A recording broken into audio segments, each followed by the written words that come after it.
Hello, grade 9 science students. Natakaroon sa itong first module sa itong quarter 3 science lesson, Earth and Space. Ang ito ang hisgutan diri about volcano. So, ang tanang lesson about volcano ako nang gibuhat nga video para at least dugang learning inyo makuha. Okay, kanahan mo lang ta sa video about volcano. So una, ato sa sabton kung unsa ning volcano. Kaning volcano is a natural opening in the earth surface. So mura na siya baba sa kalibutan, no? Bintana sa kalibutan. Opening nga na siya mga molten rocks pareha niyo. Molten rocks, malapok nga nagbaga. Magma, no? Molten rocks, hot gases. Unsa ning gas kani mga water vapor, carbon dioxide, uban pa. Then smoke and ash abo pareha ni. So mo ni nasa volcan. Opening ni siya sa earth nga naay mga molten rocks, magma pareha ni mo ni mga molten rocks, okay? Then ang volcano na siya tulo ka parts. Una kaning summit na distumoy, kaning slope, kaning yan tiil, no? Base. Mo ni tulo ka parts sa volcano. So again, summit, slope kana tunga dire slope, then base kaning tiilan sa volcan. Then napoy duha ka klaseng opening ang volcan. Na siya kitawag crater, napoy caldera. Ang crater is a funnel shape opening. So kanang yung opening kanang baba gyud lagi sa tumoy, no? Kani dire dapita. Dire dapita mo ginayang sa ang crater na diri. Pero ang caldera depende ka dapit no nga naman. Ngano na may caldera? Caldera is formed when a part of a wall collapse. Ug ang bulkan murag ni hugmak siya, na ni collapse or ni hugmak. Example kaniyo. Kung tan-awon niyo ni inani ba ka porma ang caldera.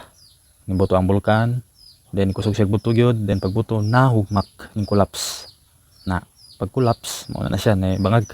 Then kung maulan, mabutag tubig mo na caldera. Okay, so mo na siya caldera. Then mo pa ni siya crater. Ang crater funnel shape mo sa imbudo, no. Kung nakailan mo imbudo, ina ang porma sa imbudo. Diba? Next, dirita sa classification according to record of eruption. So naay duha ka klase nga bulkan. Inactive volcano o active volcano, inactive volcano. Unsa man ning inactive or active volcano? Kaning active volcano are those that have record of eruption. So buto sabot nakaagi siya buto. Basta ganit nakaagi buto, active volcano na siya. Ikaduha kaning inactive volcano. Kani pong inactive volcano kana sang not erupted for the last 10,000 years. Sulod sa 10,000 ka tuig wa gid siya kagig buto. Mo na inactive volcano. Kani makita ni diri mo ni siya listahan sa mga bulkan sa kalibutan. So na diri number of historical eruptions. So kapila siya ni buto. So kani 0 man. So inactive ni. Kani pod 0 inactive. Kaning Kokoro 0 man siya, so inactive. Iraya 1, so active. Mayon 49 ni buto, so active kayo.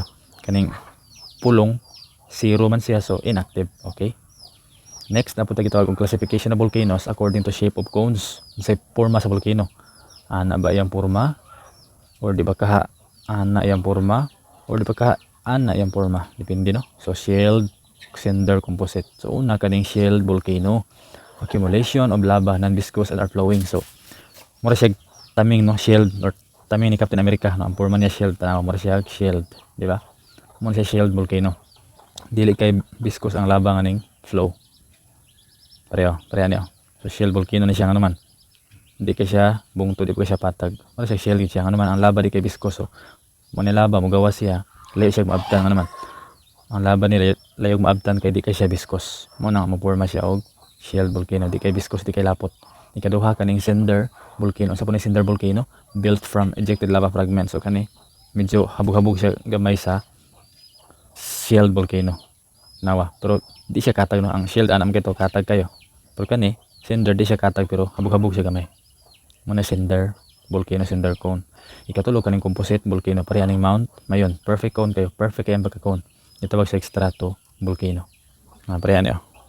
Perfect kay pagka cone niya, strato volcano. Note, sunod na po tayo tawag types of volcanic eruption. Unsan po ng volcanic eruption pagbuto? So nay 5 ka klase nga pagbuto. Una kaning phreatic, phreatomagmatic, strombolian, volcanian, plinian. So una kaning phreatic. Unsa ning phreatic?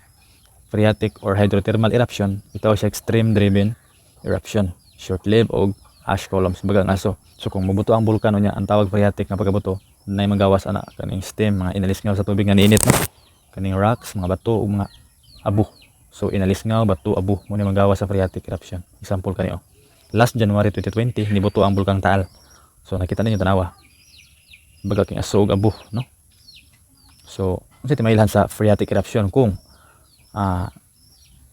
no magmatic material. So walay magma, no? Ang magma nar sila. So walay magmang magawas din.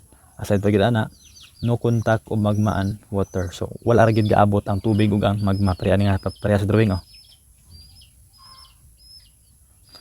mo ang tubig diri, ang magma naa diri dapita. So ang magma naa diri dapita, ang tubig naa diri dapita. So wala ra gid nag-abot, pero niinit ang tubig kay ang magma ni paduol man.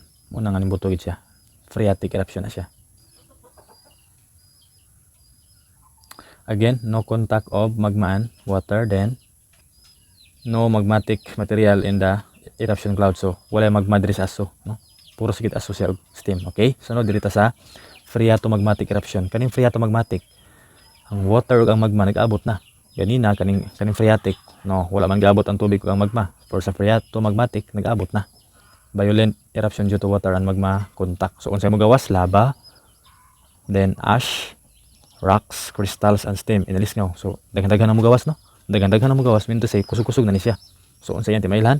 Extremely violent, then pulverizes magma into ash. So ang magma na nimong abo, no? Nimong abo, lava nimong abo siya. Kay tungod sa nag-abot siya sa tubig, then magma comes in contact with water. So mo na timailhan sa phreatomagmatic. Now, ang magma dire ug ang tubig nag-abot na gid sila. So pag-abot nila kusog nga pagka buto. Phreatomagmatic na. Next kaning no, mo pigini katong nibuto ang bulkan tile. So pag buto sa bulkan tile, primero to is phreatic. Ikaduha phreatomagmatic, kusog-kusog na. Tanaw mo? Ang gitason sa aso 10 to 15 kilometers. So taas kayo, di ba? Tanawang aso ug ang abo. Diri halata kay diri aso ug abo git klaro kay, di ba? Sunod diri ta sa strombolian. Unsa po ni strombolian? Periodic weak to violent reaction characterized by fountain lava. So diri na naging mga laba nga manggawas. Diri strombolian or magmatic eruption diri. Sa phreatomagmatic, ang tubig ug ang magma nag-abot na, pero diri sa strombolian nag-abot og ning gawas na gid ang magma sa bulkan. Tanawa. Makita niyo sa picture nato, tanawa. Ning gawas na gid ang magma sa bulkan. Push buto, di ba? Diri po do na nanggawas ng magma. So ang iyang timaylan, lava fountain, manggawas ang magma, lava flow, lava bump.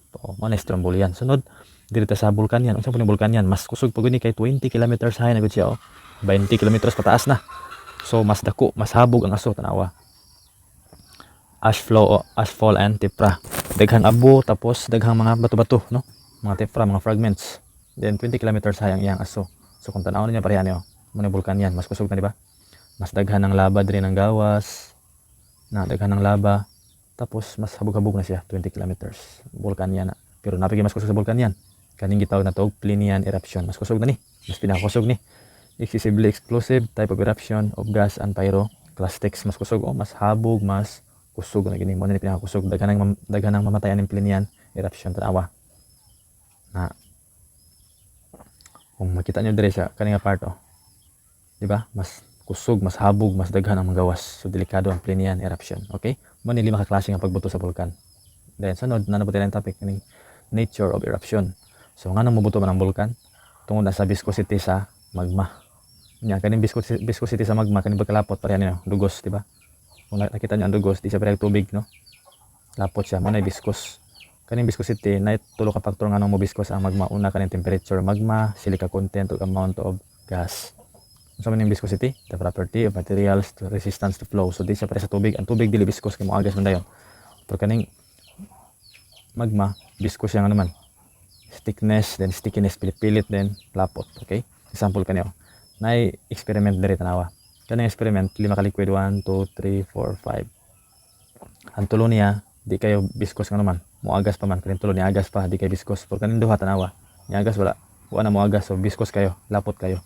Diri pud nga side, tanawa, ang laba na ni kining gawas naman sa bulkan. Magma pa na kung nasa ilawom sa bulkan, pero kung gawas na, laba na siya, tanawa. Viscous siya, di ba? Lapot. Okay? Sunod, eruption, anong buto? Okay, there is eruption. Nga naman tungod kay na high viscosity of magma. Anong high man ang viscosity sa magma? Tungod aning tulo ka factor. Low temperature, high silica content, ug low amount of gas, no? Low temperature ang magma. Kung low temperature sa magma gani, high viscosity siya nga naman. For example, mo ni ang bulkan.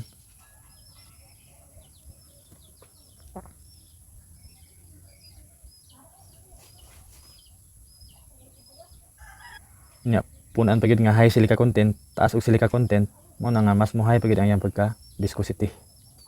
So unsa to ng silica content, for example kaniyo, mo niyang magma diri. Then pag gawa sa magma, layo ka siya giagasan, nga naman dili siya viscous. Nga naman gamay siya silica. Pero kani siya pag gawas diri sa magma, diri kay layo ang giadtuan, gahi dayon. Nga naman kay viscous siya, nga naman high silica content, taas og silica. So di ba? Mo na siya ang silica nagbasihan siya sa viscosity sa magma. Unya, low pagid ang iyang amount of gas, mo na nga high viscosity. Karon kung high viscosity na ay eruption. Nga naman, for example, ang magma mosaka diri pababaw, mag-anam siya ka viscous, mag-anam kalapot. So, mag-anam siya ka viscous diri. Mag-anam siya kalapot, then itulod pagid siya diri sa magma sa ilawom kay niinit man diri dapita, so mo goes upward pagid siya, mosaka pagid siya. Hantod nga di na mapugnan, bisag viscous na pero di na gid mapugnan, that's the time nga naay eruption. Again, that's the time nga naay eruption kay pag saka sa magma diha ni high viscosity siya, then daghan pa gyapon mosaka hantod di na mapugnan, the magma here cannot hold anymore, so mo na nga mo erupt dahil siya, no? Okay, mo na siya nature of eruption. Next na kita og energy from volcano. Unsa man ang energy from volcano?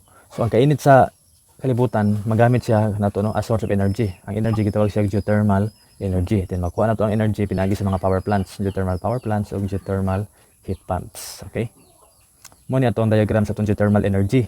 So inanian pag-produce og energy gikan sa kainit sa kalibutan, no, pinagi sa geothermal power plant. So aron masabtan mo ni siya, no, ang hot water mosaka gikuha, then pag change sa temperature ni produce steam, no, alisngaw. So mo ni ang steam, inalisngaw na siya, di ba? So ang steam or inalisngaw under pressure makapatuyok sa turbine. So mo ni ang turbine, motuyok ang turbine. So pag tuyok sa turbine nga gi-connect sa generator, ang generator na dayon nga motuyok pod kay gipatuyok sa turbine, mo produce siya kuryente. Okay, so inana ra ka simple ang diagram sa to ang geothermal energy. Ya, para mas masabtan ninyo, basahin ang step 1, step 2, step 3, step 4, step 5, no? Ug yun sa pag-produce ang power plant. So again, shortcut, ang water nga init misaka, then nabugnaw, then i-produce og steam. Pag-produce ng steam, gipatuyok niya ang turbine nga gi-connect sa generator nga ni-produce og kuryente. So ang tubig diri nga ni-produce og steam, pabugnawon og balik, then ibalik sa ilawom sa yuta. Okay, ana ra ka simple ang ato ang geothermal power plant process. Sunod na po kita og positive and negative effect of volcanic eruption. Kung mabuto ang bulkan, siya positive o negative effect. Ang iyang negative effect, of course, loss of lives, mamatay ta, di ba? Di ta ka bakwet dayon, mamatay ta. Kunya ang positive effect cools the earth and produce rich soil, tambok ng yuta, pareha niyo. Itom, no, tambok ng yuta after mabuto ang bulkan. Positive effect og sa volcanic eruption. Next na po kita mga signs of impending eruption, mga utimailhan kung mabutuhay na ang bulkan. Una, increase in the frequency of volcanic quakes. Maglinog-linog na gina dapit sa bulkan, delikado na siya. Ikaduha, increase of steaming activity. Daghan na gani aso, for example, diri dapitaw kani. Mas modaghan na gani ang aso sa bulkan, delikado na mabutuhay na siya. Sunod, number 3, crater glow due to presence of magma. So kung ang magma ni saka, then murag musiga na ang crater na timailhan na siya mabutuhay na pod. Next, ground swells due to magma intrusion. Daghan murag maliki-liki, no? Ibabaw sa bulkan o nasa tiil sa bulkan, maliki-liki. So delikado na siya, mabutuhay na. Next, rock falls and landslide. Na mga landslides sa dapit sa summit. Bisag way ulan, delikado na siya. Next, drying up of vegetation of volcanoes upper slope. So, muuga na gayto dapit sa lawas sa bulkan, dapit sa slope sa bulkan, muuga na gayto, mga matay ang tanom, delikado na mabutuhay ang bulkan. Next, increase in the temperature of hot springs. Kana mga hot springs, mga tabay. Then, sa Crater Lake pod, init na gayang tubig, mas muinit pa ang tubig, delikado na mabutuhay na siya. Sunod, kaning variation of the chemical content of springs. So, motro ang chemical content. Delikado na siya. Then sunod, drying up of springs and wells. Muuga na ang mga tabay. Ang mga hot spring, muuga na mahubas, no? Mahubas ang tubig. Delikado na siya. Next, development of new thermal areas and solfataras. Example kanyo. For example, sa una, wala pa na aso-aso diri. Karon, aso-aso na siya. Delikado na siya, no? Mabutuhay na ang bulkan. So, I hope nakasabot mo sa tuwang discussion karon.